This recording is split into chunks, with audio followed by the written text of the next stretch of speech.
Hi, this is Ethan Tapper, the Chittenden County Forester. I'm out here at the Hinesburg Town Forest to give you another update on the progress of our forest management project here. So if you come out to the Hayden Hill East Trailhead at the Hinesburg Town Forest, what you'll see is that there's been some activity. You'll see that the road running up from the trailhead through the gate to the log landing, which is that first open cleared area, looks really nice. And a lot of that is thanks to the Hinesburg Town Road crew who donated gravel and allowed us to really fix up that first section of road which log trucks will travel to get up to that log landing. You'll also see that a couple culverts have been installed. Those were also donated by the Hinesburg Town Road crew, and the gravel that's covering them was donated by the Hinesburg Town Road crew. And as you get further up into the woods, you'll see that there are some areas where new sections of trail have been built. These are not areas that are intended to be recreational trails. They're trails that are going to be traveled by logging equipment. So in this case, what's called a skidder. It's like a big tractor. It has a cable winch, and it uses that winch to grab onto trees, to pull them up to the machine, and then it skids them, drags them out along these trails to the log landing.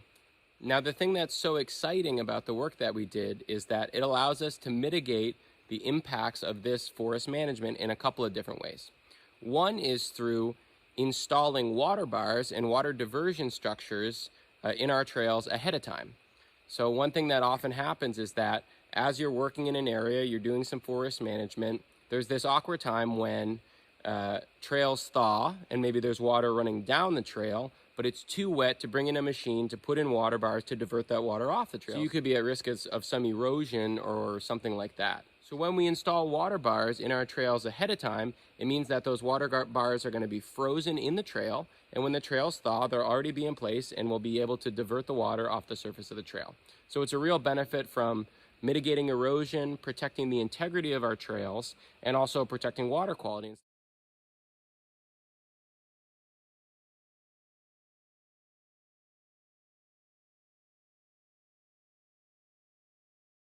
The other thing that we think about a lot is trail resilience.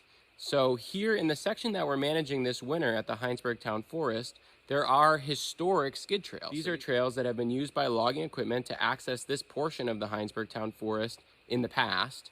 And at the time when they were being used, which was a long time ago, the prevailing wisdom was you wanted a skid trail that was as short as possible. So you wanted the most direct route from the woods down to the log landing.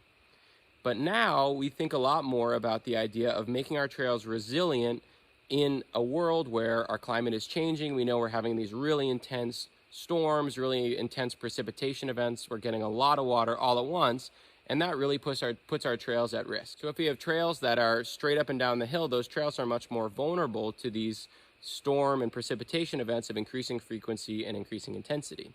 So what we want to do instead is to decrease the grade of those trails, to instead of going straight up and down the hill, to have them go across the slope of the hill, which will greatly increase their resilience. So resilience of these trail systems is really, really important because we're investing in these trail systems. We want them to not just be not a source of erosion and not a source of water quality headaches, but we want them to be something that we can use ostensibly forever. And so the really exciting thing about what we're doing now at the Hinesburg Town Forest is we're installing trail systems that are going to be able to be with us, to be stable in the long term. One of the really tricky things about forest management is that we are at once managing a forest, which is this really complex system, and we want to do that in a way that's really, really good and that supports the integrity and the resilience of that system. And at the same time, we need to be really careful about managing the equipment that we're using to get those trees out of the woods and to actually enact that management on the ground. Used improperly, forest management equipment can be really destructive and can cause long-term impacts on the forest. But used really responsibly, it can be something that is very light on the land and can be really surgical and absolutely support all of the important work that we want to do.